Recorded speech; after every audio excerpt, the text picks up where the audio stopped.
Çok beklediğiniz o oyunun sayfası açıldı ve heyecanla gidip Türkçe desteğini kontrol ettiniz. Hayal kırıklığı. Oyun Türkçeyi desteklemiyor. Yine. İngilizce biliyor olabilirsiniz ama kabul edelim, ana dilinizde oyun olduğu zaman hepimiz o oyun için daha istekli oluyoruz. Gelin bu meseleye bir de hayat koşturmacasından İngilizce öğrenmeye vakit ayıramayan ya da öğrenme zorluğu çeken insanların tarafından bakalım. Elbette İngilizce bilmek önemli. Ancak herkes bu imkanlara sahip olamayabiliyor ve parasını verip satın aldığı oyunun Türkçe desteği olmamasından ya da öğrenmek istediği bir konudaki kaynakların Türkçe'de sınırlı olmasından dolayı o insanı suçlayabilir misiniz? İşte ben de bu sorulara cevap ararken kendimi bir anda anlık çeviri yapan ve bu probleme çözüm olabilecek bir programla bugün karşınızdayım. Ah işte reklam yapıyor diye düşünmeden önce söyleyeyim. Herhangi bir markanın ürünü değil, bu uygulama benim oyunculardan tüm bu zorlukları yaşayabilecek kişileri düşünüp geliştirdiğim uygulamadır. Sizleri düşünüp herkes bu uygulamaya ulaşabilsin diye sadece paralı değil, ücretsiz versiyonu da çıkardık. Şimdi gelin artık oynadığınız ve izlediğiniz her şey nasıl Türkçe altyazıya sahip olacak bakalım.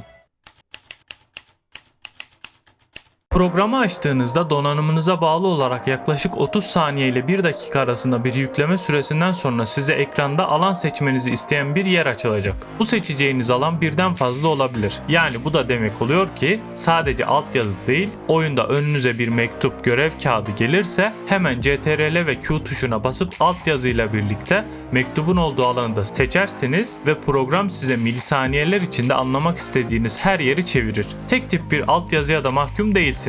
Altyazının boyutunu, arka planın opaklığını ve her ikisinin rengini istediğiniz gibi değiştirebilirsiniz. Bunları her oyun ya da video için ayrı yapabilir ve profil olarak kaydedebilirsiniz. Bu sayede tekrar ayar yapmanıza gerek kalmaz. Yapay zeka demişken tabii ki yapay zekalar hata yapabilir. Kelimeyi yanlış okuduğu için çeviri anlamsız gelebilir ve sizin bunu düzeltebilmeniz için bir önleyici de düşündüm. Ben hemen örnek vereyim. All ya da still gibi bazı kelimeleri Ali ya da stili şeklinde sondaki L'yi büyük I harfi olarak düşünüp yanlış okuyabiliyor. Siz bu kısma gidip Ali olarak okuduğunu all, stili olarak okuduğunu still yapmasını söylerseniz program bunu anımsayacak ve bir dahaki sefere hatalı çeviriyle karşılaşmayacaksınız. Kullandıkça gördüğünüz bu çeviri hatalarını sözlüğe eklemeyi unutmayın. İki versiyon içinde linkler açıklama kısmında olacak. Ücretli versiyonun ücreti sadece bir seferlik 200 TL olacak. Bu miktar günümüz şartlarında sadece bir orta boy kahve fiyatına denk geliyor. Ama yine de ücretsiz versiyonu kullanmak isterseniz tamamen özgürsünüz. Ücretli ve ücretsiz versiyon farklarını sorduğunuzu hissediyorum. Şimdi ona geçelim. Ücretsiz versiyon M2M100 adlı bir yapay zekayı Nvidia ekran kartınız varsa ekran kartınızda yoksa işlemcinizde çalıştırıyor. Bağlam gücü ve çeviri kalitesi açısından yeterli seviyede ancak bazı yerlerde zihnimizde düzeltmeler yapmamız gerekiyor. Ücretli versiyonda ise M2M100 yine var ancak iki tane de ekstra ve kaliteyi yükselten modeller var. Biri Opus MT, diğeri MATLAB 400. Opus MT tarafında kullandığımız model sadece İngilizceden Türkçe'ye çeviri konusunda uzmanlaşmış, işi bu olan model. Benim size tavsiyem işlemcide kullanmanız. Çünkü bu modeller ekran kartında çalışırken %10'a kadar bir FPS düşüşü yaşatabilir. Gelelim MATLAB 400'a. Bu model büyük bir model. Ekran kartınızın VRAM kapasitesi 12 GB altındaysa bu modeli kullanmanızı önermiyorum. Oyun oynarken FPS'inizi 60 civarına sabitleyin ki modelin çalışabileceği alan bırakın. Açık konuşmak gerekirse bu modeli oyunlardan ziyade İngilizce altyazılı video ya da film izlerken kullanmanızı tavsiye ediyorum.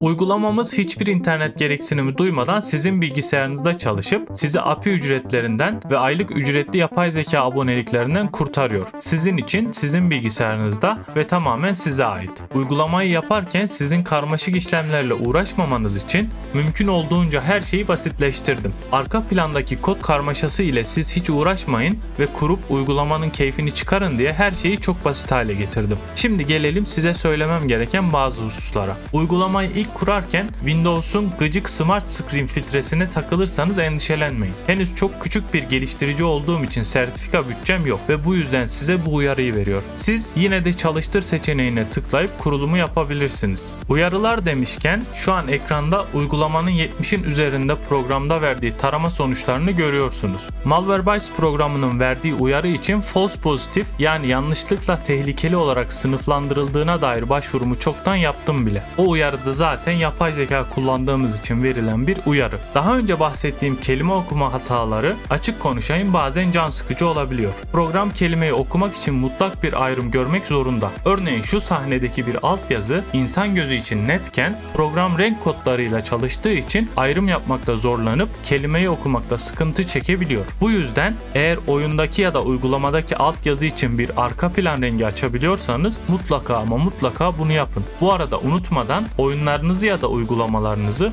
full screen yani tam ekran modunda çalıştırırsanız program ekranı göremeyebilir. Bu yüzden penceresiz tam ekran uygulama için en iyi seçenek. Uygulamayı kullandığınızda ekranda bir çarpı işareti olmadığından sağ alttaki bu kısımdan uygulamayı bulup sağ tık yapıp çıkış demeniz lazım. Altyazıyı size yansıtıp oyun keyfinizi bölmemesi için ekranınıza sinir bozucu bir çarpı işareti koyamazdım. Ben burada daha çok bu uygulamanın hayata çıkış sürecinden bahsedeceğim için hem kullanıcı deneyimi hem de hangi oyunda nasıl çalışıyor görmek isterseniz hangi oyunlarda denenmesini istediğinizi yorumlara yazabilirsiniz. Eğer öyle bir video yayınladıysam linki açıklamada ya da kartlarda olacak. Bu video elbette daha sonra yayınlanacağı için henüz videoyu göremiyorsanız kaçırmamak için kanalıma abone olmayı unutmayın.